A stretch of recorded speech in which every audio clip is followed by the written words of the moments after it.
In a deeply moving and emotional visit, the Duchess of Edinburgh, Sophie, found herself brought to tears as she witnessed firsthand the devastating consequences of the ongoing civil war in Sudan. The Duchess, aged 59, became the first member of the British royal family to make an official visit to Chad, a Central African country currently grappling with the fallout from its neighboring conflict in Sudan. During her 3-day visit, Sophie spent time with refugees who had fled the brutal civil war, many of whom shared harrowing stories of survival, loss, and unimaginable violence. It was an experience that clearly left a profound impact on the Duchess, and the compassion she demonstrated during this trip was both moving and inspiring to those who accompanied her. The Duchess's time in Chad was marked by an extraordinary level of emotional involvement, particularly during her interactions with survivors of conflict-related sexual violence.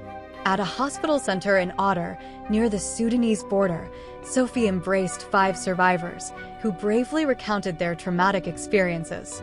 These women, like many others in the region, had been forced to flee their homes to escape violence that was not only physical, but deeply psychological and sexual in nature. In speaking to the media following her private meetings with these survivors, the Duchess found it difficult to hold back her tears as she reflected on the incredible courage and resilience displayed by these women. The stories she heard were heart-wrenching, and she did not shy away from expressing the devastating reality of the situation. Sophie used her platform as a royal to highlight the plight of women who had been forced into unimaginable circumstances. People are having to exchange food and water for sex, for rape, the Duchess said, her voice cracking with emotion. That is violence that is being enacted through conflict. It is being used as a bargaining tool. Her words painted a stark picture of the humanitarian crisis unfolding in Chad and Sudan, where sexual violence is being weaponized against women as a tool of war. The Duchess's testimony underscored the horrifying reality that these women had no choice but to leave their homes. However, even that decision came with its own dangers.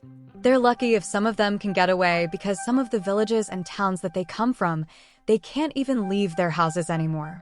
If they leave their houses, they get killed.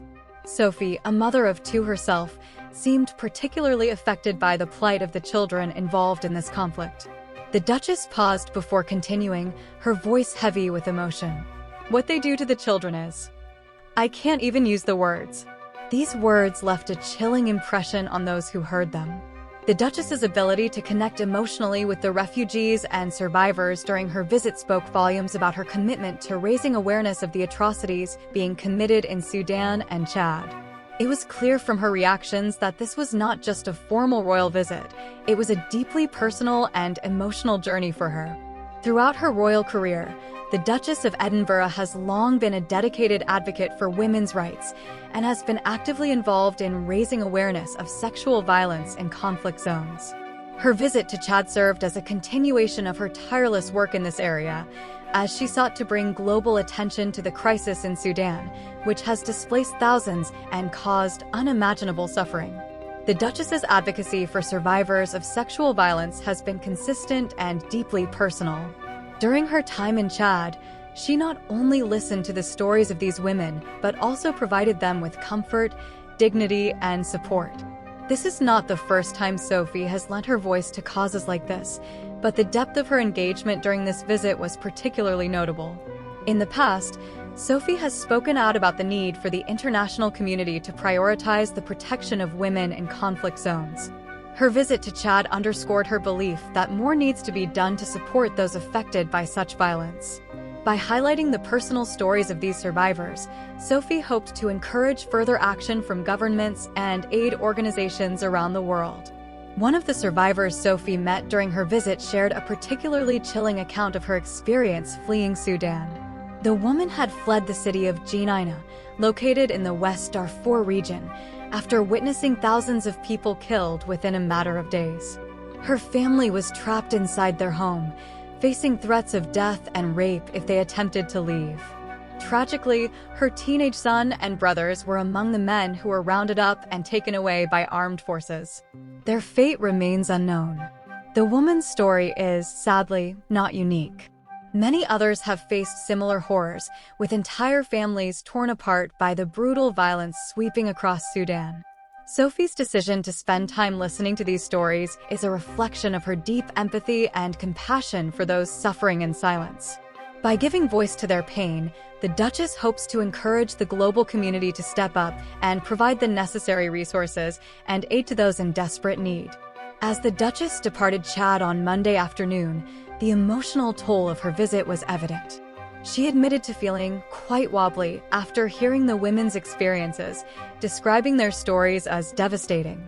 Sophie's genuine emotional response to the plight of these survivors has garnered widespread admiration, and her visit has undoubtedly brought greater attention to the ongoing crisis in Chad and Sudan.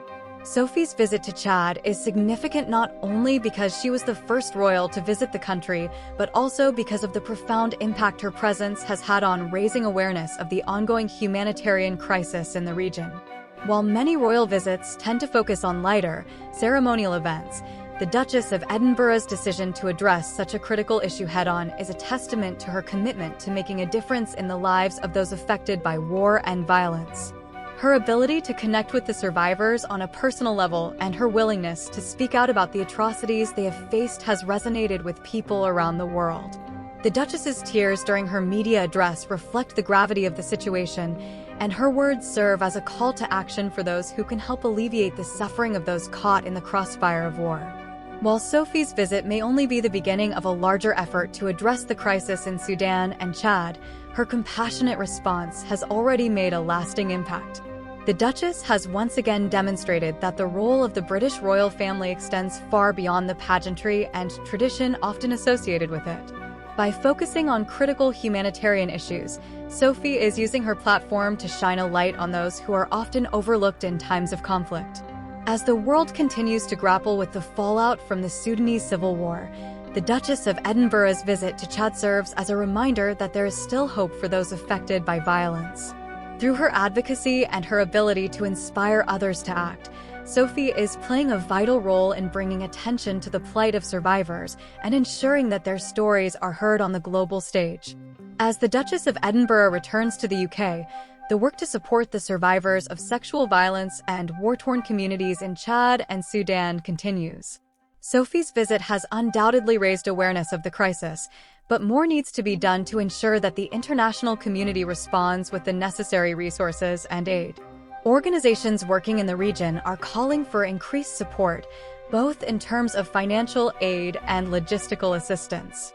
The stories of those affected by the conflict are a stark reminder that there is an urgent need for action, and Sophie's visit has brought much-needed attention to the crisis.